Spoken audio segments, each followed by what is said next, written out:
I got in the backdrop. You may or may not have heard of him, but I liked in an interview that he gave, he said, it's not because you've never heard of me that I'm not known. Jason Palmer, who was, I don't know, I think he's formally conceded to Joe Biden for the Democrat presidential nominee, but was running against him. It still might be running against him because I still have my theories as to where Joe Biden may or may not be, on what ticket Joe Biden may or may not be come the months ahead. Jason Palmer actually destroyed Joe Biden's clean sweep of the electoral votes by getting the, 4 electoral votes coming out of American Samoa. And based on some interviews that I've been hearing, I might be mispronouncing Samoa, and it might be Samoa. You may not think that this is going to be interesting. Some of you might be tearing your hair out. I know my audience demographic, and you might be tearing your hair out, but I think this is going to be amazingly fascinating. I reached out to Jason via Twitter, and he agreed to come on. I also gave him full disclaimer. I don't think I'm bad, but people think I'm bad, so be forewarned if you decide to come on, and he agreed to come on. So that being said, full credit to Jason Palmer. I got my questions, and I got a lot of them. Can't show them. I got one full page of questions.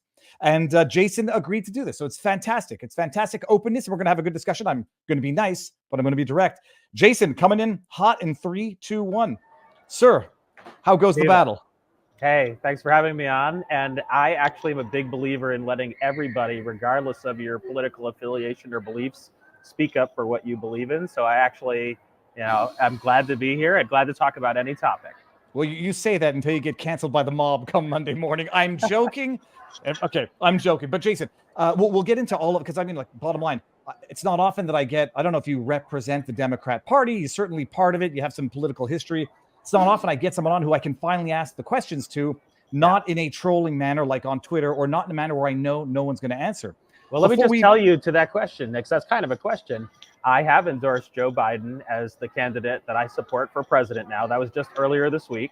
But I am still an outsider. I'm still, I wear my purple tie usually. Today I have a purple shirt on because I really do think we need to move the country back to common sense, back to the center.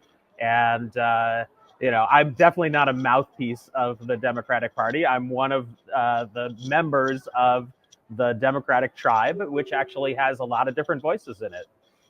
Well, I was going to get there, but I mean, maybe I'll just ask it right off the bat. Yeah. I mean, do you see yourself as more center than Joe Biden or more progressive than Joe Biden? That's a really hard one, actually, because I think what Joe is trying to do in Israel and Gaza, I'm a Quaker by background, and I believe we should always be pushing for peace. We should try to figure out a way to reduce the loss of life. And so some people would say that I'm, more to the left of Joe Biden on Israel and Gaza, even though I'm a staunch advocate for Israel existing, just not doing what they're doing to the people in Gaza. Whereas I'm much more capitalist. I've been an investor in 30 companies. I've started 4 companies. I believe in what's called conscious capitalism, which is, a whole movement that I'm part of that now represents about $1 trillion out of the $100 trillion global economy. And so people who have known me a long time say, Jason, you're a Republican. I'm like, no, I'm not. I just believe in capitalism. And actually, I've seen how capitalism has, raised so many people out of poverty the whole world over. 70% of jobs come from small businesses. I'm a huge fan of small businesses. But when I talk about that, or I talk about balancing the budget, people think I sound Republican. Well, we're going to get into the obvious question there is going to be immigration issues in terms of balancing a budget or bankrupting a nation. But just before we even get there, 30,000-foot overview. You won American Samoa, but you're not from American Samoa. You're born in Maryland?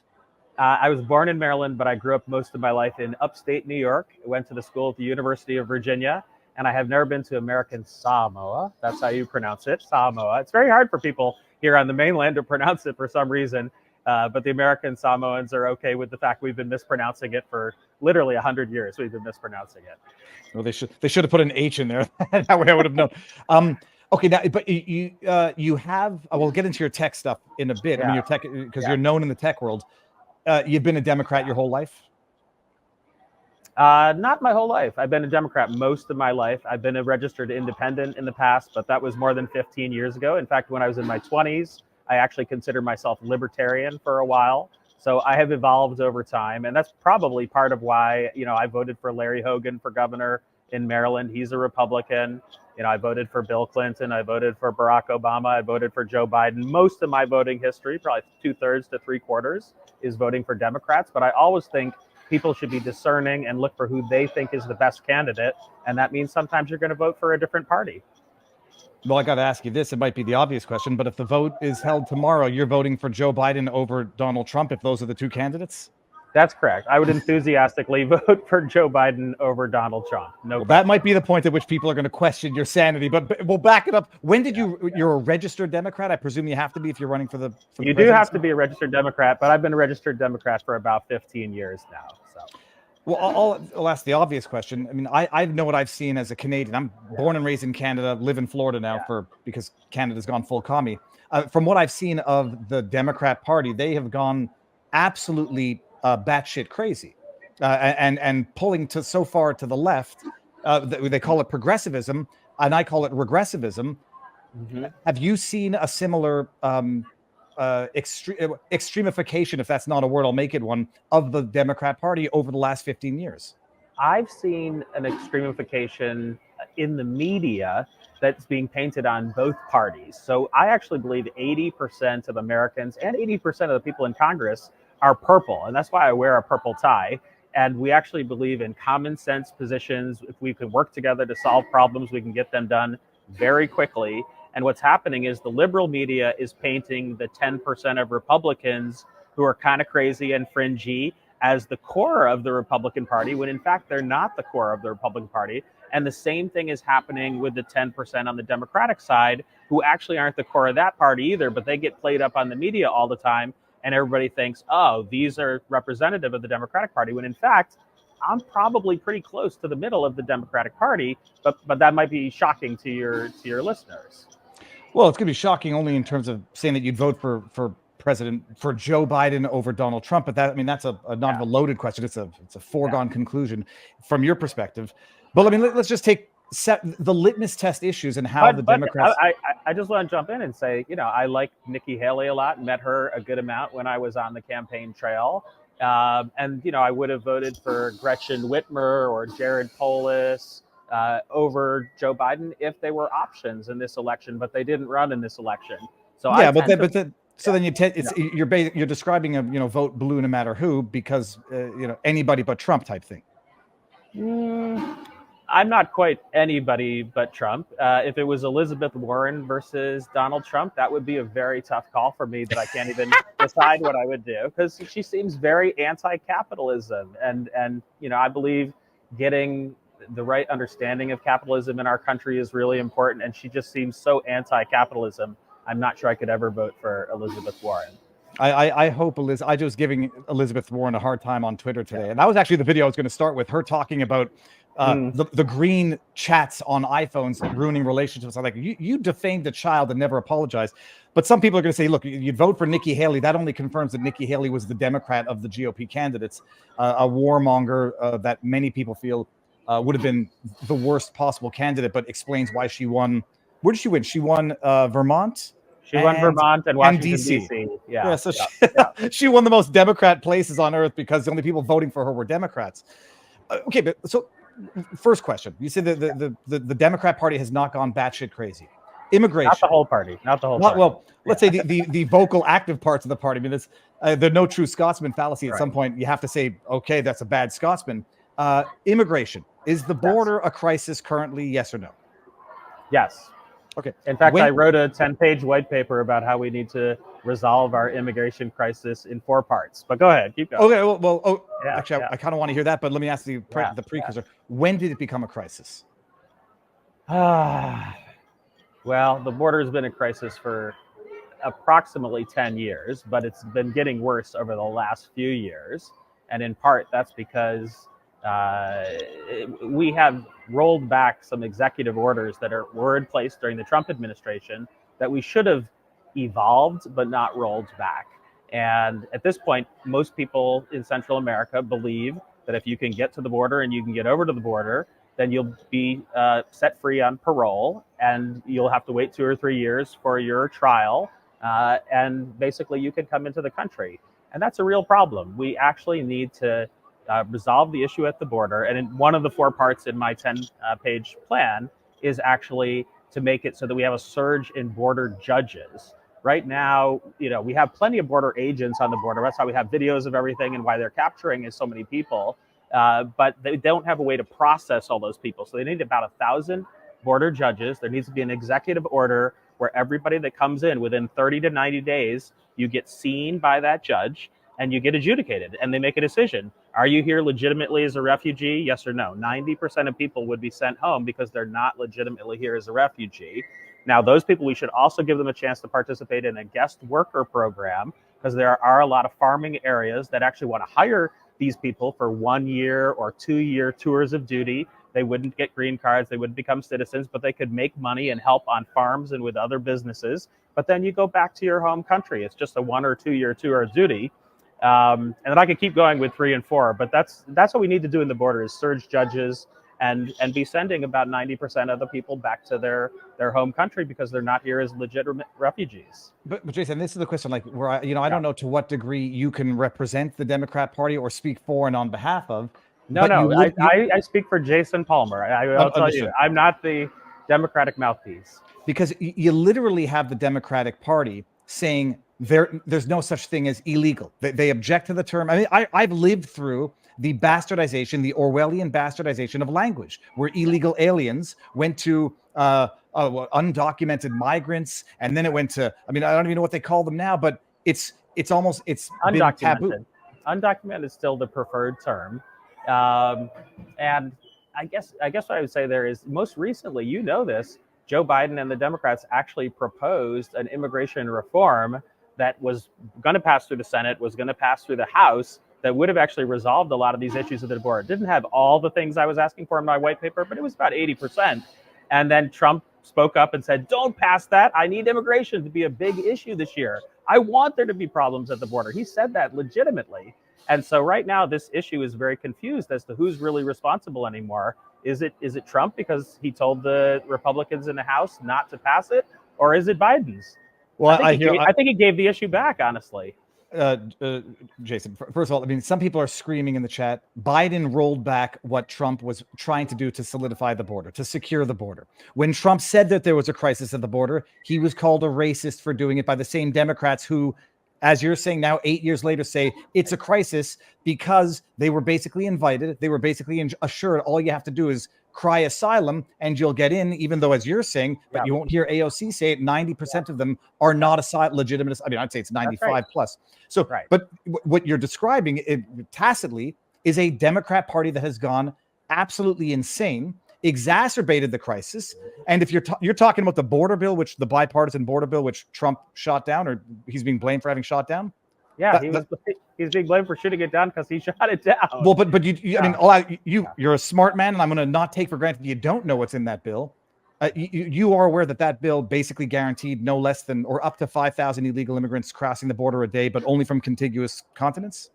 Well, that's why I said it's only about 80% of what I have in my plan is in that bill. I do think even if Trump hadn't spoken up, there was still a good 1 to 2 weeks of important negotiation that needed to happen there to get Republicans on board. A lot of Republicans didn't like the bill in its current form, and we don't know what would have happened. That 5,000 clause that you're talking about, that should be steered down to about 1,000 per day maximum. But this is going to be a theme that's going to come up, and it's something that I've discovered over time, that it really genuinely seems that negotiating with Democrats, and I'm not you, and this is not an attack on you, it's certainly a critique of the party. It's like negotiating with terrorists. And they come in and they say, first of all, 5,000 or up to 5,000 illegal immigrants a day is like 1.8 million a year. That's an overt sabotage of a nation. And to even say, if the argument's going to be, well, you got to ask for 5,000 to agree to 1,000, how about zero? Like that is a sabotaged bill from the get-go, or at the very worst, deliberate Trojan horse set up by the Democrats, arguably so they can secure votes in the future. I mean, that's enough for me to say I'm never negotiating with you ever again if we were two lawyers doing this. I mean, how would you respond to that? Overall, I would say you should never call the other side in a negotiation a terrorist if you want to try to get to common ground. And I'm all about common ground. And this is a hot button item that you're bringing up there. So I would gladly steer it down to zero just to show a little bit of compromisability here. If we could simultaneously give the Dreamers a 3-year or 4-year path to citizenship. Dreamers are people who've been here under DACA. for as long as 10, 15, 20 years. They actually grown up in this country. They never even lived in another country. They speak English. They basically are citizens, except in everything but name. And I would gladly tweak that border bill in almost any way needed to get Republicans on board so that I could get a certainty path to citizenship for the Dreamers. That's my number one thing. When they teach you negotiation in business school, I went to Harvard Business School. One of the first things you do is you say, like, what is your top priority? What's your second priority? What's your third priority? Number one priority for me when it comes to immigration is I want a path to citizenship for Dreamers. And that's because immigrants have been so important to our country. When Ronald Reagan left the White House at the end of his 8 years, his last speech was about how immigration is so important to our country. You could go to live in Germany, you could live there your whole life, but you're never going to become a German. You could do the same in Japan, you'll never be Japanese. But if you come here, you believe in our ideals, you commit to our ethics and our credo here in America, you can become an American. And immigrants are some of the most American people I know, legal immigrants, I should add. And the Dreamers are basically kind of in this legal limbo where we need to give them a path to citizenship. And it's totally different than the people who are crossing the border who need to be sent back because they're not coming here legally. Well, and I'm very much aware calling someone or suggesting that someone is employing terroristic tactics is not a good negotiation tactic. And maybe I'm a bad negotiator. I got you to back down on that. Oh no, I'm not backing. I'm not backing down. I'm doubling down because I'm going to say that when people, I agree. Yeah. But what do you call people who are basically saying, "Look, I want to get to my Dreamers being recognized, and so what I'm going to do is flood the nation with military-aged men incessantly until you concede my point. I'm going to burn the country down." I mean, it's an open invasion, and I know people don't like that word, or at least some Democrats don't. I don't know how many tens of millions have come in since Joe Biden has taken office. We're around 15 million immigrants who are undocumented. 15 million illegal immigrants, aliens who have not been vetted whatsoever. And the what's even crazier is they've been very vetted. Like many of these people have jobs and are paying taxes and are in the system with a trial date in 2024 or 2025. And part of the reason we know there are 15 million is they've registered for driver's licenses. They're paying taxes. They're everywhere. They're working for American companies. So it's this very weird thing where we haven't upgraded our immigration laws since the 1980s. And we really should get people like you and me in the room, hammer it out. I'm going to have to compromise some on the border. You're going to have to compromise some on Dreamers. We probably all agree, like my number 4 thing, which is actually the most important thing in my immigration plan, is we should have a points-based system for who gets in legally. This is what they have in Australia and Canada. You probably know about that. Yes, it's called being a Canadian. Yes. A merit-based immigration system. We should have a merit-based immigration system. That would Jason, be super logical. That is literally racism. I mean, that's literally been called a racist policy to say we should. I don't believe that's racist at all. As long as the merit things we're looking at are, do these people have the skills that are needed for open jobs? We're short on nurses. We're short on doctors. We're short on PhD scientists in artificial intelligence. Albert Einstein was an immigrant. And part of the reason why we got so many of those great immigrants from Germany, mostly Jewish immigrants from Germany, is because we had an open policy that was based on a meritocracy, the people that could help us from a scientific perspective. We should have a similar thing like that. If you speak English, you would get extra points in the Jason Palmer program because English is very important to your economic success here in America. You actually would get some points for speaking Spanish too, because there are enough Americans that speak Spanish that actually helps you economically as well. But when you don't speak any English at all, that would be a demerit against you because then it's going to be very difficult for you to get a job and sustain yourself here. And that's controversial to my friends on the Democratic side. They think, no, you shouldn't give people points for whether they speak the language or not. And I do think there's a lot of evidence that says that increases your chance of success if you can. Well, it's intuitive. But Jason, I was going to make the joke in the chat, but I don't want you to think I'm making a joke and not saying you're totally getting canceled. I mean, to say that it should be skill based is the most common sense thing. And that's called racism. And by the way, I'm going to get back to another part of that border bill in a second, but I don't believe that's racism. I think that's common sense, to be honest with you. And now going back to the other issue about vetting them, of the 15 million illegal, I'll use the term, I know you don't approve of it, and we'll agree to disagree on that. Of the 15 million illegals over the last 4 years, 3.5, how many do you think have been vetted? What percentage? Ooh. That would honestly be a guess because there hasn't been anything really comprehensive published in about 3 years. But I'd say 75% are in the system somewhere, either because they were caught by border agents, and then processed and have a date that they need to come back for a But- court. Or they've got a driver's license, but they're not all in the same system necessarily, which is why it's so difficult to get this figured out. Well, so I'll operate on the most favorable interpretation, which will be your estimate. Say 75%. That's 25% of 15 million. That's 2.5. That's 3.75 million people who have not been vetted in any way, shape, or form. Military age men, at best, according to your most favorable interpretation. How is that Hold not on, you tweaked that a little bit. I was saying in the last 3 years, I'd say only 75% are in the system somewhere. Yeah, But, that's right. but the 15 million has accumulated over the last 20 years. And 98% of the people who came 15 years ago at this point are in the system. They've gotten a driver's might have had a job. They might even have a social security number at this point. I'm going to ask the chat to tell me how many illegals have come in under Joe Biden, because I think that number is around 15 million. Am I wrong? It probably is in the 2, 4, 6, 8. It's about 7 to 9 million. Let's just even say then. I think it's more than that, but then take my number down a bit. You've got 1 million plus no verification whatsoever, even assuming any verification can be had when they purportedly are asylum seekers coming from collapsed countries and have questionable identification cards, if any. That's 1 million plus at the very, very least. Fighting aged men coming in and disappearing. But you because you're calling them fighting aged men. So half of them young are men. women, half of them are women, half of them are men.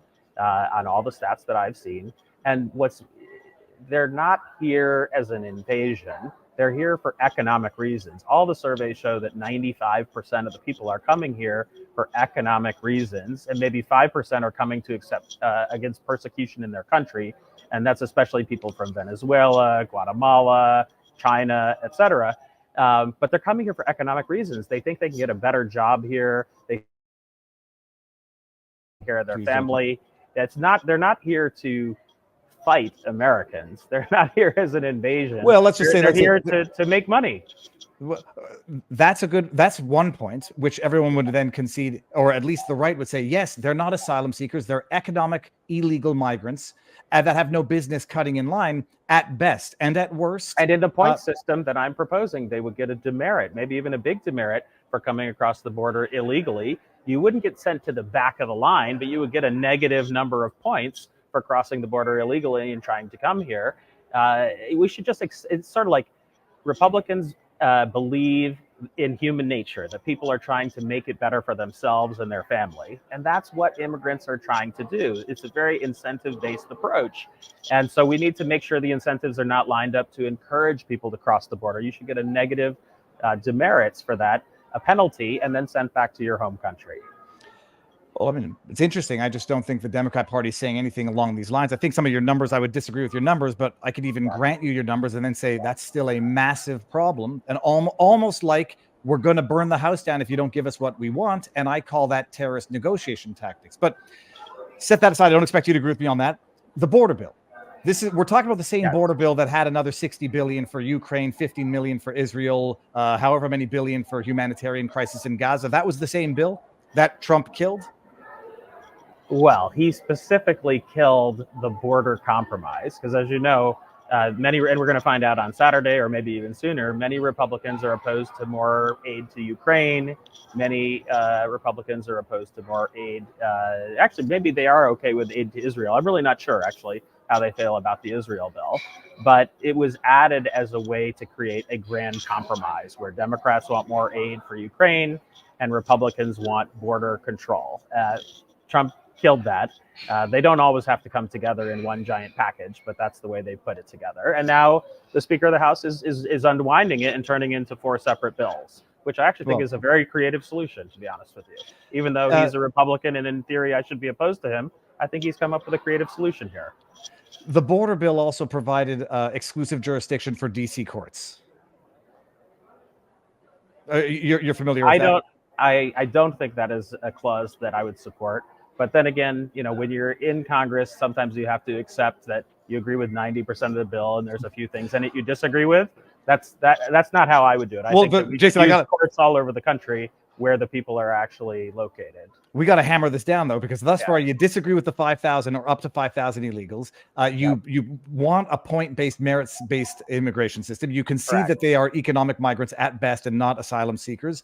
And you Yep. don't agree with the jurisdiction clause. What the hell was there in that border bill that possibly resolved any problem then, other than giving more powers to DC that it didn't already have?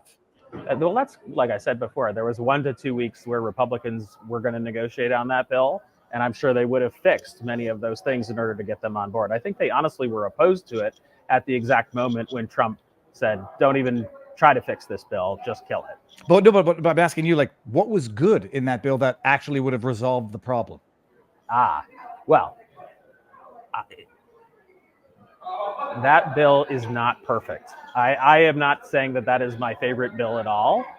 It's a bill that I would have passed because I believe in aid to Ukraine, and I believe we need to do something at the border. There actually are things that can be done by executive order that don't even require legislation. And so as an overall package, I would have voted in favor of that in order to clear all these issues off the table in Congress and make progress on them. Because I think right now immigration, the tension is ramped up too high. We haven't upgraded our laws in 40 years. Like in a Palmer administration, which I'm going to have to wait 4 more years or 8 more years for that, we would analyze every bill 5 years after it's passed and 10 years after it's passed and say, what were the objectives from this bill? How many people did we think it would get out of poverty? Or how many people did we think would get green cards? Or whatever the metric is, then we would say, did it achieve its metric or not? If it didn't achieve its metric, we're throwing that bill out. That law did not work. We're going to replace it with a new law. And that's probably because I'm an impact investor, and all the companies that I invest in on a quarterly basis, they report their profit and loss to me, and they also report their impact metrics. And I think if my companies could do this reporting on a quarterly basis, for sure we could be doing impact reporting on an annual basis at the federal level and establishing rules that if it's not succeeding, we throw that thing out after 5 years or replace it with a better bill. I actually want to get back to something you mentioned in there. And again, this is not intended to be a debate, and I'm going to be. It's okay. I enjoy feisty conversation like this. Well, so you mentioned, you think a lot of this could be done by executive. What's the word? Executive. Not a lot of it. Some of it could be done by executive order. We could actually solve some of our issues at the border. Okay. With both executive order and hiring judges. Some of that can be done as well without 60 billion, without 60 billion to Ukraine, without guaranteeing 5,000 illegals a day, without giving DC exclusive jurisdiction. Okay. A lot of it can be done by executive order, or some of it. I won't put words in your mouth. That's right. I believe I'm not I may be crazy, but I'm not senile yet. I believe Joe Biden said, I don't have the power, give me the power. And I believe, retorting on Twitter at the time, you have the executive authority. Trump used it to secure the border and then got sued by states and by political activists to not secure the border. How do you, I mean, like, it's one thing to be in the silo. I'm going to stop the question, actually. I just want to ask that.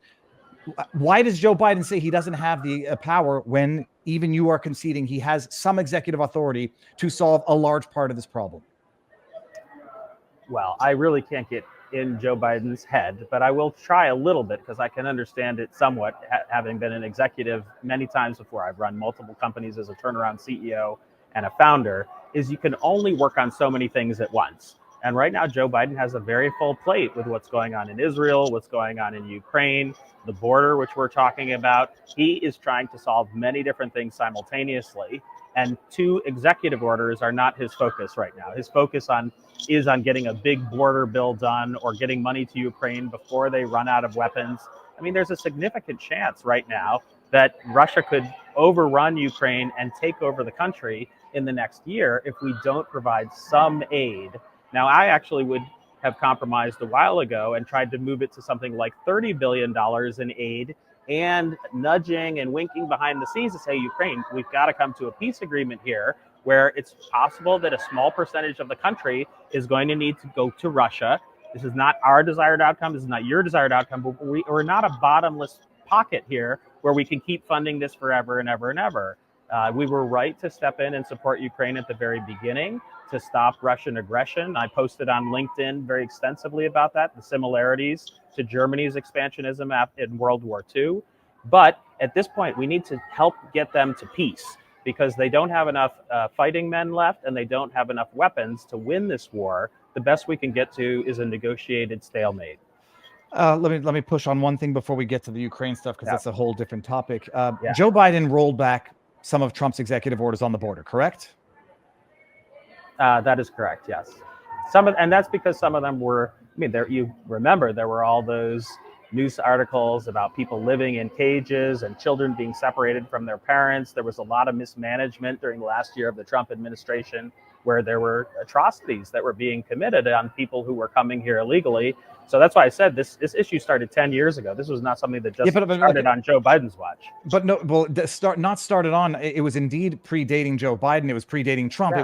It was his campaign. But rolling back executive orders to secure the border is going to. I don't know who can hear that, see the numbers as they spiked afterwards, and then come to any conclusion other than Joe Biden exacerbated the problem, made a political move that devastated not just his country that he's supposed to be representing, but we're all familiar with the amount of sex trafficking that's going on with the illegals bringing over children. I mean, how does anybody look at that and then say, I'm going to vote for that guy because he gets my full endorsement? Well, I mean, what does he have to do to screw up even more than that? The border policy has been choppy over the last 4 years, and I don't think he was right to roll back those executive orders. Now, even though I've endorsed President Biden, there's still a few areas where I disagree with his policies. One is on Gaza and one is on immigration. You've picked immigration. I'm just being very transparent and honest how I would handle it differently. But the reason why I still support Joe Biden as the right person here is in part because Donald Trump is a cancer on our democracy, which I know your listeners are not going to like. Like, it's one thing to say, I support Ukraine because I've picked them as the good guys in this war that might be just a war among bad guys. But as a matter of practical reality, Ukraine was encouraged to walk away from the negotiation table because the West and apparently the UK were going to use the blood of their soldiers, their men and women, as lubricant for the war machine. And now you're saying, yeah, they need to come to grips with the fact that they can't win this war. Nobody can. Of course, they could never win this war. That might have been the reason to negotiate, concede a certain territory. Whereas the people on the Democrat side from the beginning were saying, you don't negotiate with Hitler. If you give Hitler Poland, he'll take all of Europe, which I think is a terrible, stupid, historically illiterate analogy. But that's what your party is saying. How do you continue to support it? Well, first of all, the David Cameron quote and telling Ukraine to walk away from the negotiating table. We don't know for sure if that's true, but I'll take for a moment you're saying that it's true, and I've read it in reports as well.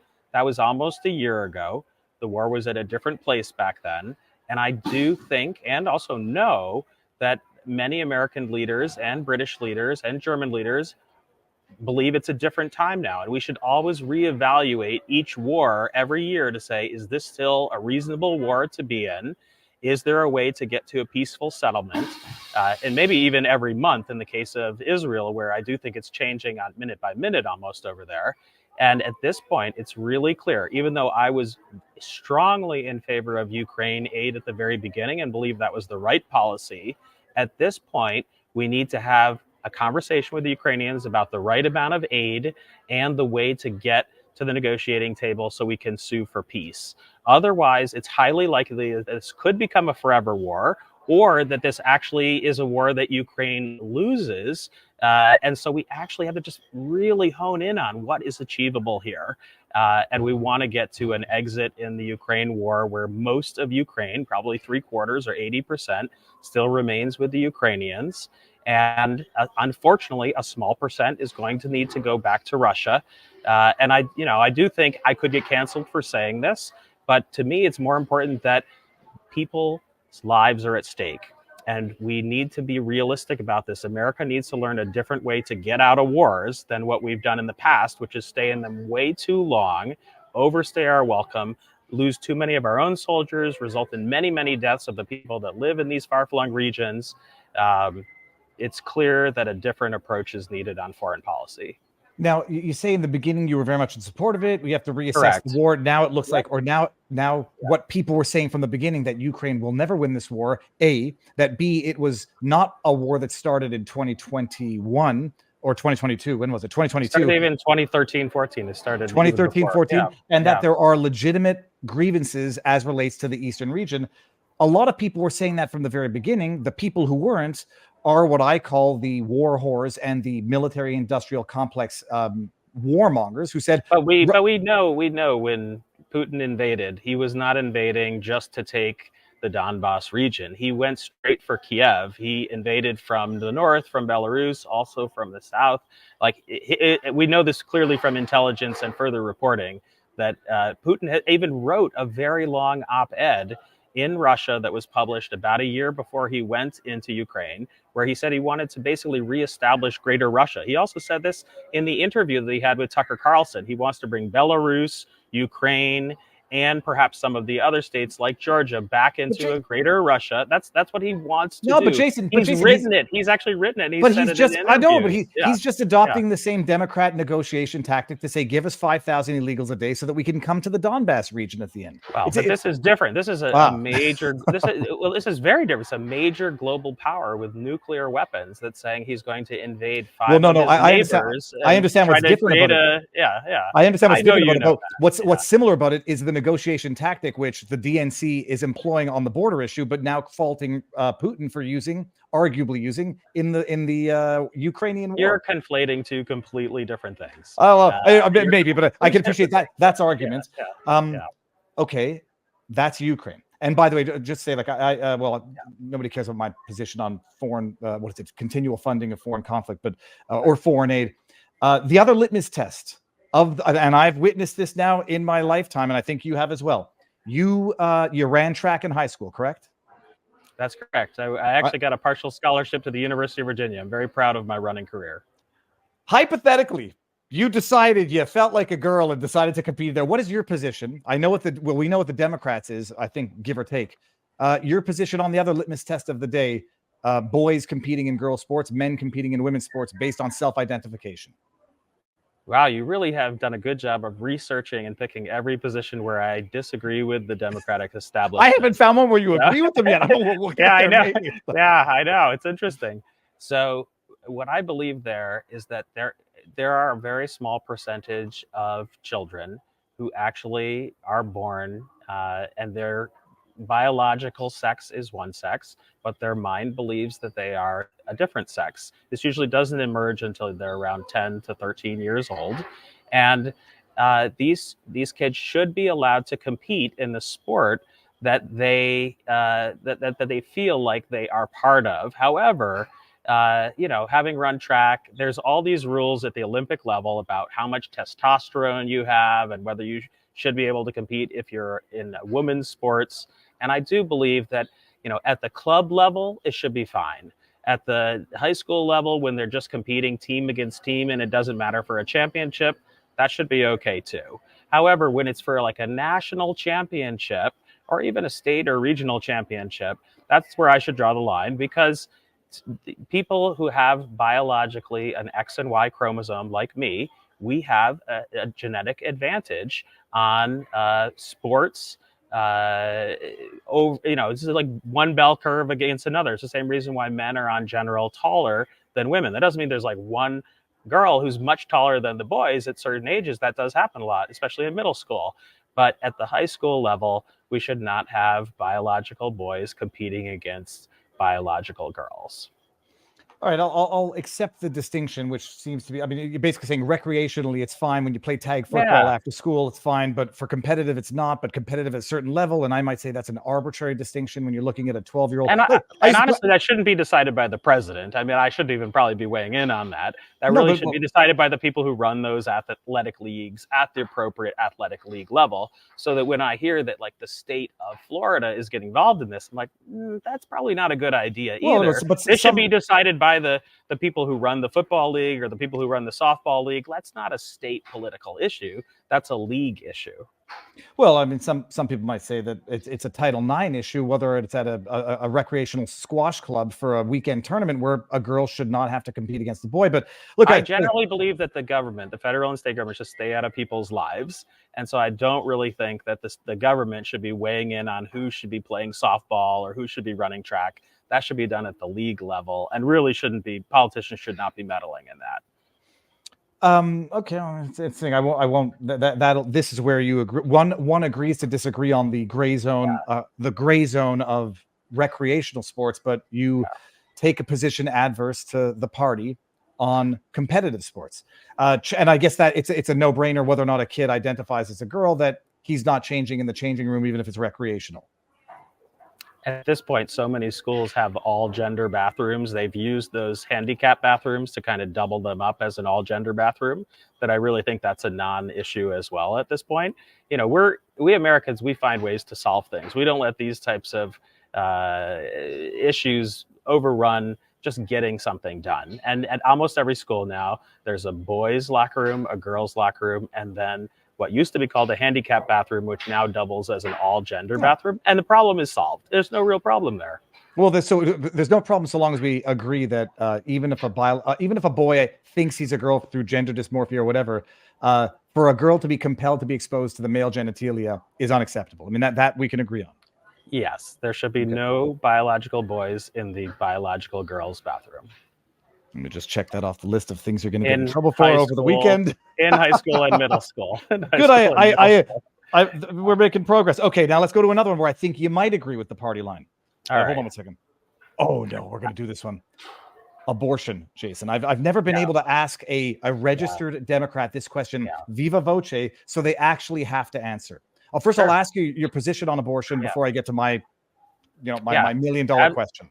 Absolutely. And you've been smart about your questions so far, so I want to compliment you. So I am very strongly right to choose. And in fact, I think if there are any Democrats that listen to your podcast, and I doubt there are many, the number one thing you can do this time around is to actually vote in favor of or donate to those ballot initiatives that are trying to make, to essentially return us to a Roe v. Wade world by ballot initiatives in 13 states that are doing them this year, including Arizona is the most publicly known one that's been in the news a lot lately. I believe that the government should stay out of personal decisions like this. And this is one of the toughest personal decisions that a woman can make. And so the government should not be involved in that decision. It should be between a woman and her doctor. Well, this is going to be the question then. Can you concede that it should not be a question of a woman and her doctor up until the day before delivery? Can we agree on that?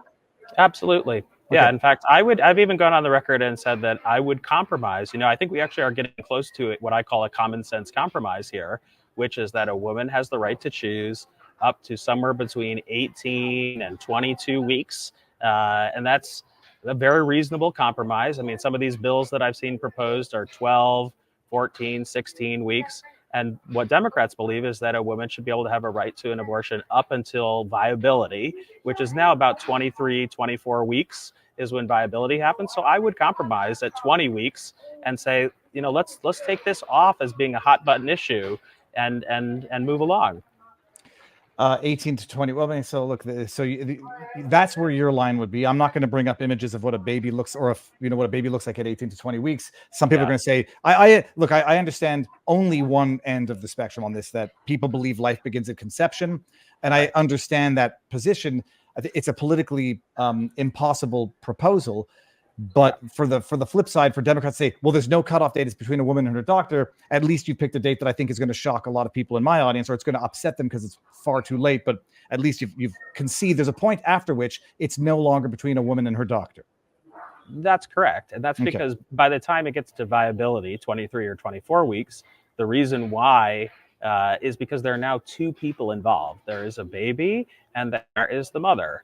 But at an earlier stage, that embryo or fetus is not viable. It couldn't survive outside the woman's womb. And so that's why we need to use the science as much as possible and get away from this being an ideological football. In general, I mean, part of why I started the organization Together, and that's why it says Together in my, beneath my name here, is because I do believe we can come up with common sense solutions that bring together people from the right and the left. And I think a common sense solution would be to create that cutoff between 18, 20 weeks and actually, get to consensus. And then let's move on to solving the next problem, because we have a lot of problems to solve in America and we can't keep arguing over problems from 40 years ago.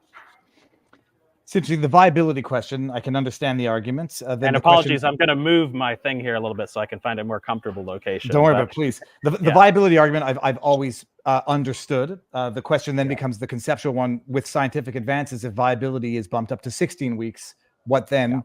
And And at least there's an interesting concession that at a certain point in time, there are constitutional rights for the unborn baby that trump a woman's right to choose between her and her doctor.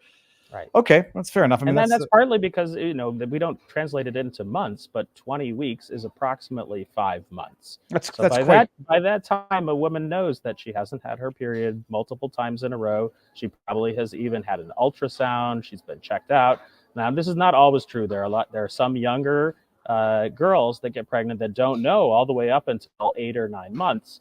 And I would still have an exception for the life of the mother being at risk, or if it's rape or incest. And honestly, this is a tough issue for me to talk about at all, because this really is a woman's issue. But I do think it's important for us to be able to talk about these issues. And I do stand very strongly behind a woman's right to choose up to 18 to 22 weeks, but definitely not in the 39th week. And I don't know why other politicians aren't willing to say that. Interesting. I can hear the chat. I don't need to argue about certain points. Like I don't believe it's the woman's choice, especially when we can concede that after a given point in time, we just haven't determined where it involves another life. But again, this is not about hearing my position. It's about me trying to at least get I got an answer. Nobody seems to be able to answer that question, because if they answer that question after that point, it's no longer a woman's right to choose, and they're going to be on the outs. And then the rape and the incest exceptions are interesting, because the risk, as I've seen, this will actually segue into the next hot topic litmus test, is if you admit for those exceptions, they will get weaponized and they will get exploited, and you will end up with a lot of accusations of rape, so that a woman can get out of certain limitations, whatever they are, by bringing up that exception. And I've seen how these how things get weaponized, or at least the exceptions get turned into the rule. Second Amendment, big one. This is the biggest hot topic I've seen. I've met a lot of Democrats who are not quite as anti-Second Amendment as some of them are.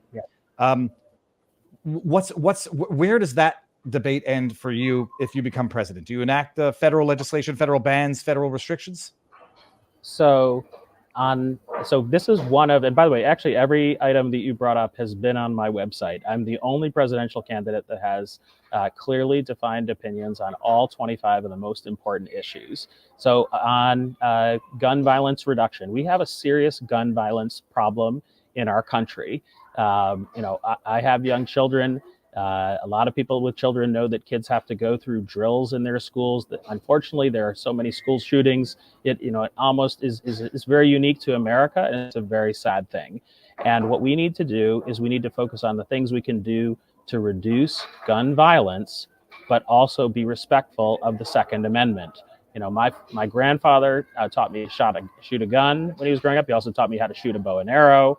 I don't own any guns right now, but a lot of my friends are gun owners, and I know there are many lawful gun owners out there, and the Second Amendment is a very important part of our Constitution. But we have to come together and actually find common sense solutions to reduce the gun violence. And so one of the areas that I have that's explained on the website is we need to have much better red flag laws, and especially around, because many of these shootings happen when the person is identified beforehand as having a mental illness, and they should be flagged in the system. Or it's actually, like, for example, if there's a person that's separated or divorced, and there is a domestic dispute, a lot of those result in shootings as well. Then there are also people that have criminal records who end up getting guns and actually committing crimes. And I live in Baltimore, where there are a lot of crimes with guns. And we need to be able to take the guns out of the hands of the criminals. And it is crazy to me that we cannot come up with a common sense set of gun reform laws. I mean, overall, to make it really simple, I agree with what the Brady Project has been working on in terms of gun violence reduction. I agree with some of the positions of Everytown. And I do think we need to solve this problem in a way that's respectful of lawful gun owners, while simultaneously trying to get ahead of these school shootings, and in general, all the shootings that are happening where criminals possess guns. I think it's common sense. Well, it's common sense that there are already criminals with guns, that there's already laws that are in place there. But the vast majority of gun crime, I mean, I'm not wrong. It's something like nearly 90%, 85% of gun violence is committed with handguns. That's correct. Okay. And if I'm not also mistaken, there is a politically incorrect demographic to be noted among that type of gun violence. It's inner city, but by and large, there's a massive problem in inner cities with small guns, with handguns. Well, actually, most gun deaths, more than half of them right now, are suicides. So I don't We're we're excluding suicide. But yeah, we Well, do have a I'd also note that the suicide by guns has gone up substantially in the last few years, but that's a separate discussion entirely. Gun violence. 85 to 90% committed with small arms, not with assault rifles, what they call assault rifles, not school shootings in the sense that people use them, in the sense that there's no law that doesn't exist to prevent the type of gun crime that we're already seeing. That was a confused question. I'm trying to figure out what you meant by that. Yeah. It's already the 85 to 90% of the gun crime that's already being committed already breaks existing law. Would that not be a relatively accurate thing to say? No, unfortunately, a lot of the gun crimes that are committed with lawfully owned guns. But we could actually, with red flag laws, get a lot more guns out of the hands of people with mental illness and prior criminal record and records of domestic abuse or domestic violence. And we're not doing that right now. That could reduce the amount of gun violence by about 50% if we really got stringent on these gun violence reduction policies, which we really haven't done yet, and which I do think are bipartisan and would be agreed to by most people, because they would only affect a very small percentage of the population. We're talking less than 5% of the population who are criminals with guns, or people with domestic abuse orders, or people who have a mental health issue, like the parents that recently were convicted for not, for actually giving weapons to their son, when there's no way that kid was flagged significantly, not just by the parents, but by other parts of the system. I'm double checking. I think it's factually incorrect. I think the majority of gun violence is committed with unlawfully procured firearms. I'm going to double check that, because I mean that's going to be a relevant fact. That's not the stats that I read, but I'll go back and look as well. I would say my own confidence level is about 80% in my fact on that. Okay, fact to double check before one takes a position. But then that is to say that if it turns out that a substantial portion of gun violence is committed by criminals with unlawfully procured firearms, where does the war on the Second Amendment end? Like, I guess the question is this: red flag laws, ordinarily, I would be, I think, okay, fine, you could have the discussion. Having seen the way, well, no, let's do the same thing you just did on abortion. Do you think that somebody who's on the terrorist watch list should have guns? Having seen the way January 6ers were put on terrorist watch lists, I can no longer trust the government to make that decision. That's my answer. If I were not negotiating with terrorists, if I were not negotiating with a terrorist party that adopts terrorist tactics, I'd say yes for negotiating in good faith. When I see people, so to me, that's like the 39 weeks that you were asking about on abortion. If somebody's on the terrorist watch list, which is not politically determined, that's actually determined by them engaging in violence or being in throw of a foreign power. Those are people that should not possess guns in America, and we should not hesitate to take their guns away. That's a common sense position. I want to double check something that I believe a number of the January 6ers have been put on terror watch lists. Some of them have. The ones that actually came into the Capitol with weapons during the congressional session. I don't know who. I think right now you're illustrating why that policy cannot be adopted by good faith actors when it's going to be weaponized. To the extent let's talk a little bit about January 6th then, because I think you must not believe it was an unlawful insurrection. Now, this is not about President Trump. This is about the actual people who stormed the Capitol, who had weapons on them. What weapons? You're saying pepper spray and things like that? We're not talking guns. They didn't have firearms. That's why I'm using the word weapons, because I don't know the exact weapons that they had. I know, because a flagpole could be identified as a weapon. It was. That seems a little bit of a stretch to me, but it was used as a battering ram to get through a door. So I guess in that case, that was a weapon. But I'm thinking about things like knives, nunchucks. Like, these are weapons. These are actual weapons. They were not there for friendly reasons. They were there to stop a legitimate proceeding of Congress. They did actually stop it for a while. And those people that came with weapons are different. If I found out if you told me, well, look, there are these, this nice elderly couple that came in here from Arizona and they walked into the Capitol after it had already been opened, those people are not terrorists. They should not be classified as such.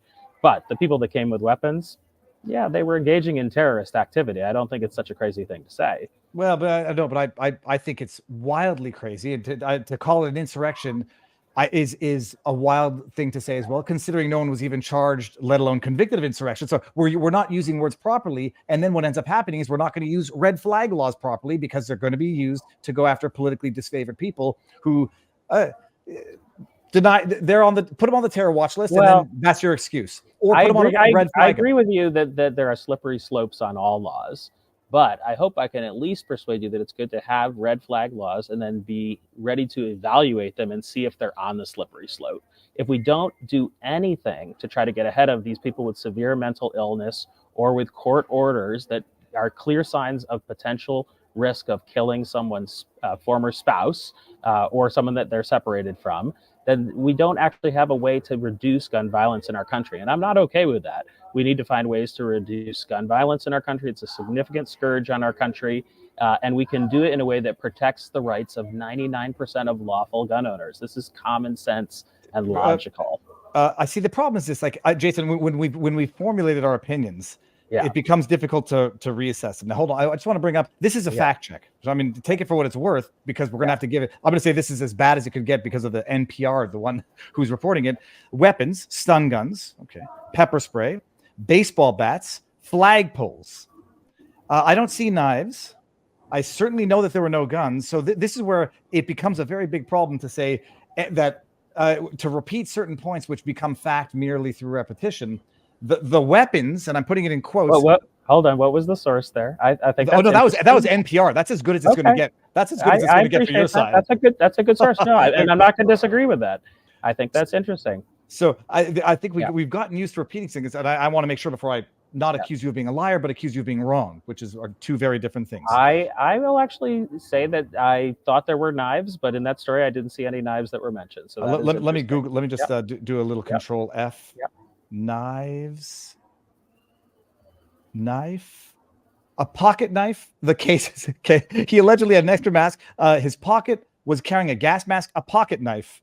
That's the only time the word comes up in there. So, okay. Well, I mean, in fairness, hold on. Now, will you say that you were wrong? That I was? Oh no, absolutely not. Now, I did say knives, plural, and it sounds like maybe there was only one. Dude, knife, I think I'll say I will not concede I was wrong at all, because if you're going to do an insurrection, it's not with a pocket knife. Although, in fairness, the prosecutor there, one of the Jan 6 prosecutors in Florida, stabbed a guy with a pocket knife at a stop on Florida. I don't know if you heard about that. That's hilarious. I did not.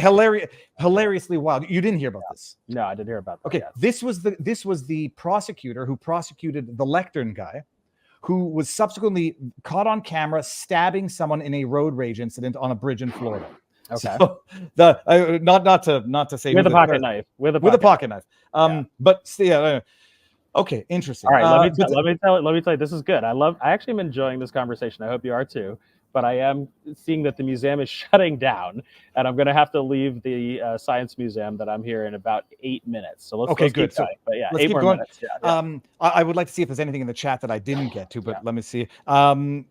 Okay, so the red flag laws, I can explain why. That's the problem. Is I've seen the way it's been weaponized. I see the way they go through social media posts and then raid a guy's house so they can have an excuse to. But does that mean you've given up on trying to solve the gun violence problem in our country? Well, I open to some solution. Like what would you propose? I'm willing to listen to your solution. Oh, I would say armed security guards at schools. Period. Like it's the most common sense solution for anybody who wants a solution. The issue with that is that sometimes those security guards actually are the ones that end up engaging in violence or using the fact that they have weapons to do other things. Okay, don't let who said it? Kant. Don't let the perfect be the enemy of the good. For the risk of that, have 2 security guards. Also, for schools, that's a very expensive position. I mean, it's hard enough for them to pay for teachers for music these days, and now to have to pay for an armed security guard. That's going to take away 1 or 2 teachers. Yeah. Or instead of shipping 150 billion, where 30% of it to 70% gets lost in Ukraine, you could spend that money at home. I mean, that's the fundamental problem is to where, oh, we don't have enough money for that, but we have endless money to fund foreign conflict. I mean, I believe we should be spending a lot less abroad, and we should bring most of that money home as well. So you and I are in agreement on that. No, I'd say there's a lot of veterans out there who would appreciate the work instead of being neglected and left on the street. 100%. We don't do enough for our veterans as well. That's another position you can find on my website where I'm very much in agreement with you. So I guess I could say you picked a number of the things where you and I agree instead of the areas where we disagree. No, I think there's some matter of fact stuff that I think is for gun violence. I would argue that it's less about the guns and more about the mental illness, which is being institutionalized, not in the sense, in the ordinary sense, but rather ratified by the institutions that is the Joe Biden administration, where instead of treating mental illness, we are glorifying mental illness. I do think psychotropic drugs play a big part of it, and inner city poverty plays a big part of it, none of which is helped by all of the policy currently enacted by Joe Biden, who you would, not even begrudgingly, but enthusiastically vote for if the election is tomorrow. But hold on, though. The number one thing you brought up there is mental health. And I did say that that's what we should have the red flags laws for, as first and foremost, is when people say and indicate in their daily life, maybe by a Facebook post, maybe by communicating it to their supervisor, there should be a way to report those people who people think are at risk of harming themselves or harming others. And, in the nitty gritty of it, it's very hard to figure it out. I agree with you. The law is almost perfect, for sure, going to be wrong or imperfect, and it's V1.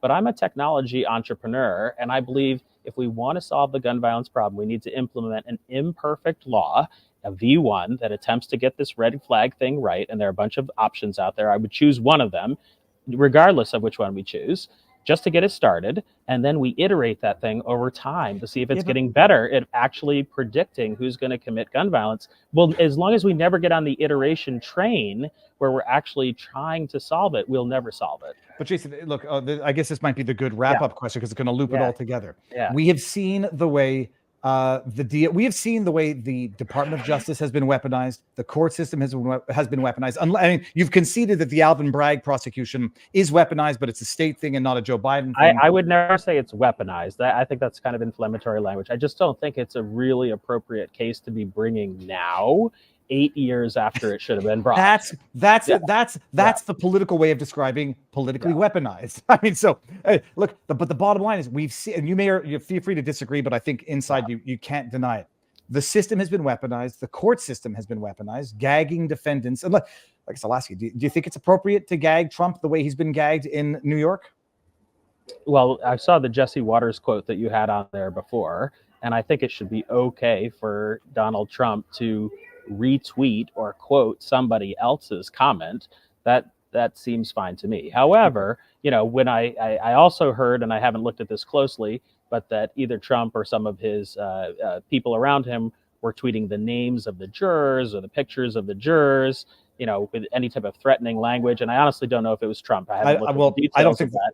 But that would be clearly a bad example. And he also went after the judge's, I believe it was daughter, like going after a judge for their family members. That's terrible. That of course there should be a gag order on. Jason, do you know who his daughter is?